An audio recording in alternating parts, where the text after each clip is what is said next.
दिन की शुरुआत हो चुकी है। सुबह के 8 बज रहे हैं। मैं हूँ जनाब सिनान के साथ में, और गली बलू की जो लड़ाई थी, जो जंग थी, उसमें हमारे करीब 15,000 सैनिक शहीद हुए थे इंडिया के। बस अपने उन्हीं सैनिकों की कब्रें हैं, उन्हीं को देखने के लिए मैं यहाँ आया था। आज फिर से मैंने शुरू किया, देखता हूँ कितने कब्र में देख पाता हूँ। मुझे एक्चुअली इंडियन नामों की तलाश है, काश वो मुझे मिल जाएं। तो जनाब सिनान मुझे अभी अपना इलाका दिखाने के लिए लाए हैं।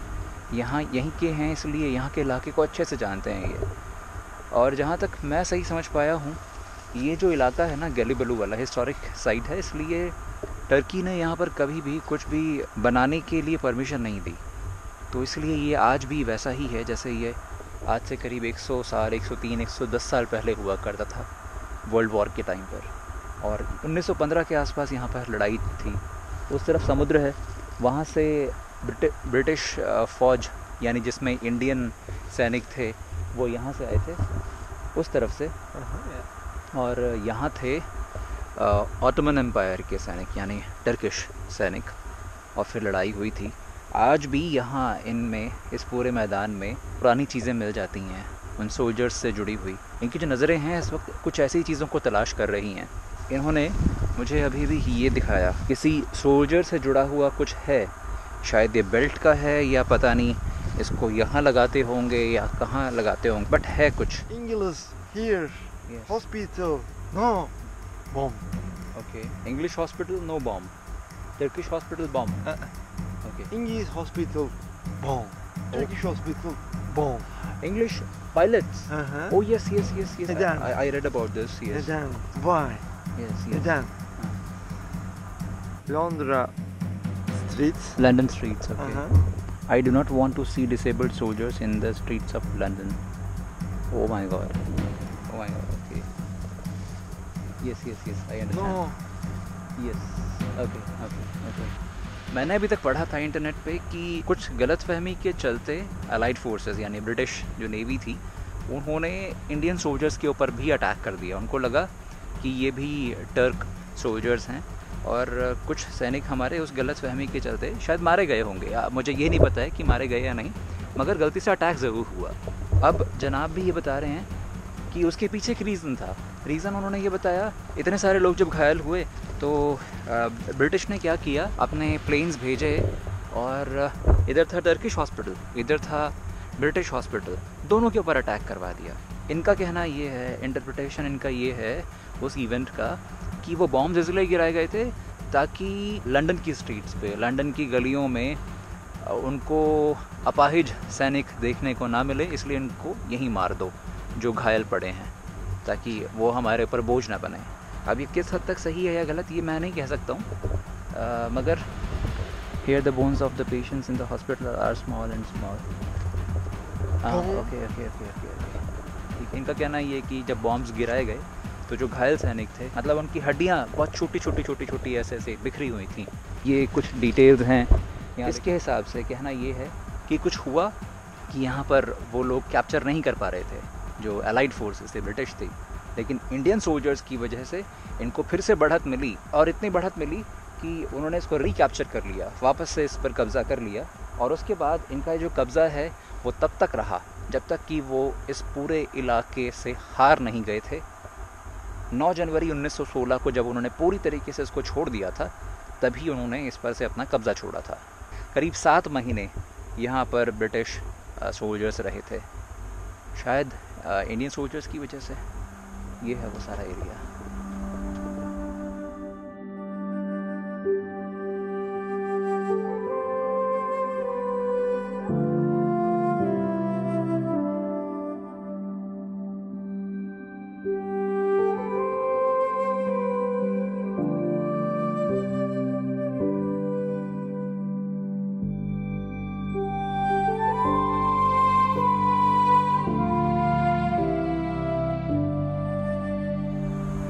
ये है वो समुद्र जहाँ से सैनिक आए थे। ऊंचाई कितनी ज़्यादा है यहाँ की। ऊपर चढ़े पहले वो, आने के बाद फिर वहाँ से अटैक हुआ था टर्किश सैनिकों का। ये जो जगह है, इनका कहना है सिनान भाई का कि 1964 में यहाँ पर एक टर्किश कमांडर ने इस जगह को बनवाया और उसका रीज़न ये था कि यहाँ जगह जगह हड्डियाँ बिखरी हुई थी 1964 में भी। उन हड्डियों को ऐसे इकट्ठा करके फिर सभी सैनिक थे उसमें, इंडियंस भी थे, तुर्किश भी थे, फ्रेंच भी थे। इस जगह पर उनको फिर दफनाया गया उन हड्डियों को, क्योंकि वो सैनिकों की हड्डियाँ थी। मैंने अभी आपको ये चीज़ दिखाई थी ना, सोल्जर्स की है ये। इन भाई का कहना है कि ये बारूद है, गन पाउडर। गन के अंदर, बंदूक के अंदर इसको ऐसे भरा जाता था और इसके बाद फिर दागा जाता था। तो 103-104 साल के बाद में भी यहाँ पर ये सब चीज़ें ऐसे बिखरी हुई हैं। ये जो सारा एरिया है अलचेतेपे गांव है, अलचेतेपे पॉइंट उसके आसपास में है।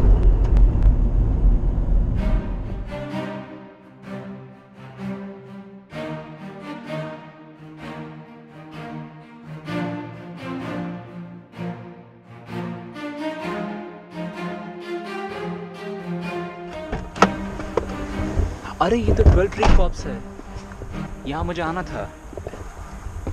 ये तो काफ़ी बड़ी है।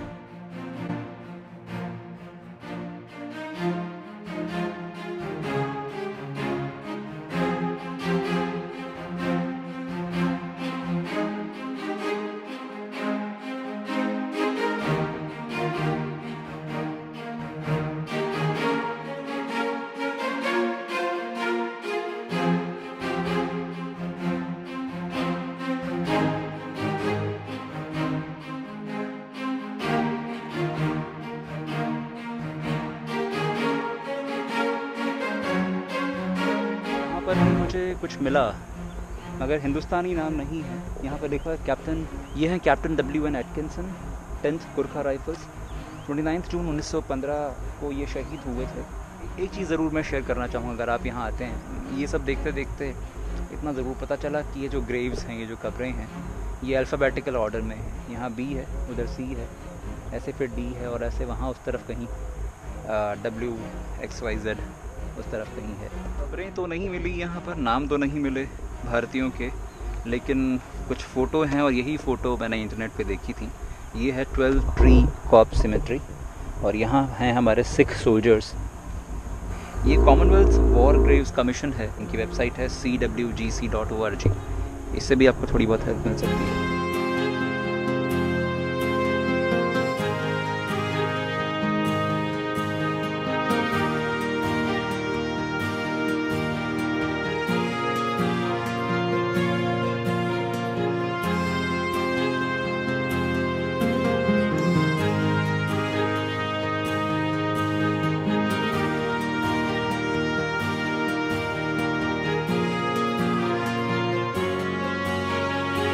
लंकाशायर लैंडिंग सिमेट्री है ये। इस सिमेट्री में भी कुछ इंडियन सोल्जर्स की ग्रेव्स हैं, ऐसा पढ़ा था मैंने। See this India to India, yes Hind. Lancashire cemetery पर भी एक और कब्र मिली है, इंडियन आर्मी लिखा हुआ है, पर वही ब्रिटिश सैनिक हैं ये भी। करीब 1200 सैनिकों की रेस्टिंग प्लेस है ये। बाकी 135 अनआइडेंटिफाइड हैं। Their graves covered by earth and grass. ये जो लिखा हुआ है ना कि जो करीब 135 अनआइडेंटिफाइड सोल्जर्स, और उनके ऊपर कोई पत्थर नहीं है, जैसे ये पत्थर लगे हुए हैं। मुझे लगता है कि शायद हमारे ज़्यादा सोल्जर्स वही ना हों। सुबह के 9:10। अब मैं यहाँ से निकल रहा हूँ, क्योंकि सिनान भाई की अपने इंगेजमेंट्स हैं, मैं उनको ज़्यादा देर तक बिज़ी नहीं रख सकता हूँ, और मेरे अंदर एनर्जी लेवल बहुत डाउन हो गया है। अब उदासी छा गई है बहुत ज़्यादा। शायद जो सोचा था वैसा नहीं मुमकिन हो पा रहा है, और मुझे ऐसा लग रहा है कि मैं फेल हो रहा हूँ अपने अटेम्प्ट में।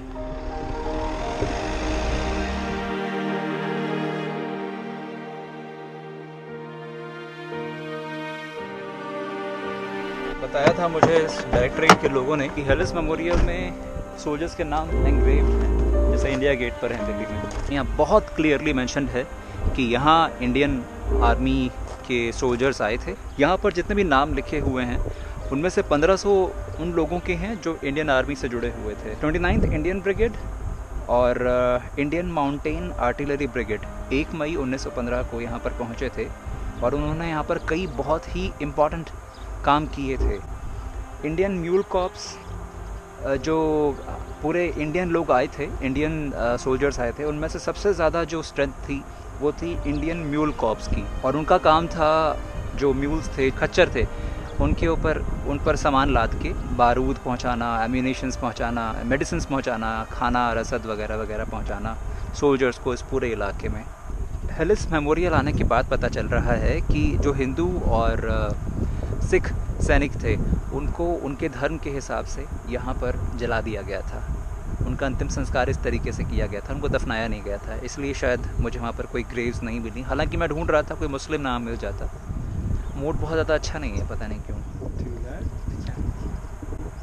मिल गए हमारे सैनिक।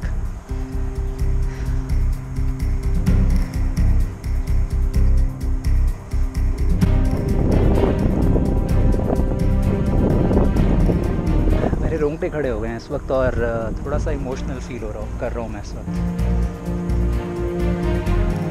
यहाँ वो सारे नाम हैं जो मैं देखने के लिए यहाँ आया था।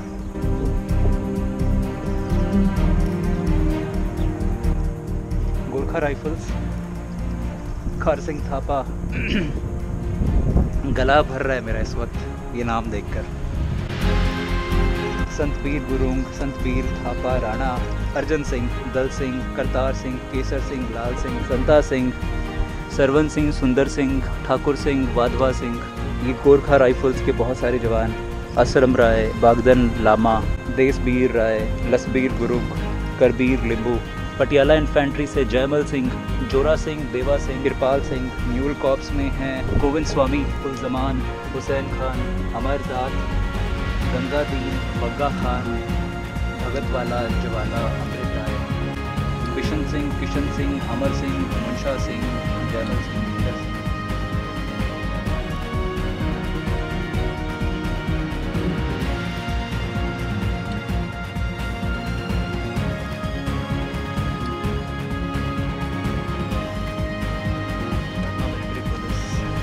Thanks a lot.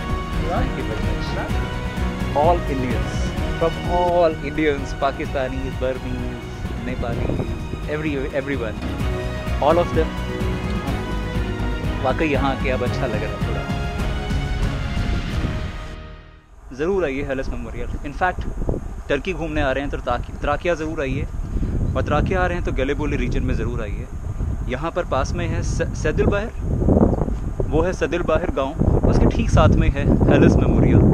यहाँ ज़रूर आइए जनाब, सबसे ज़्यादा इम्पोर्टेंट है ये सारे के सारे लोग डिज़र्व करते हैं। ये हमारे सैनिक हैं, हमारे देश के सैनिक हैं। बहुत बहुत शुक्रिया अतातुर्क को और यहाँ के लोगों को जिन्होंने इतना सम्मान दिया, हमारे शहीदों को भी।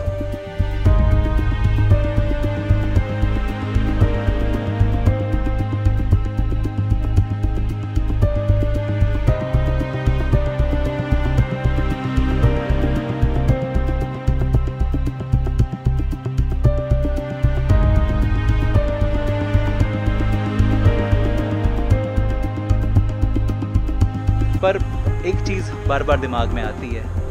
एक इंसिडेंस मैं आपको सुनाता हूँ। जब लड़ाई हो रही थी, ब्रिटेन ने क्या किया था, जब इनको यहाँ भेज दिया गया था इंडिया से लड़ने के लिए, कुछ ऊपर ब्रिटिश सैनिकों ने देखा कि यहाँ ना कुछ गड़बड़ हो सकती है, तो जो हमारे मुस्लिम सोल्जर्स थे उनको ना यहाँ से हटा के कहीं और भेज दिया।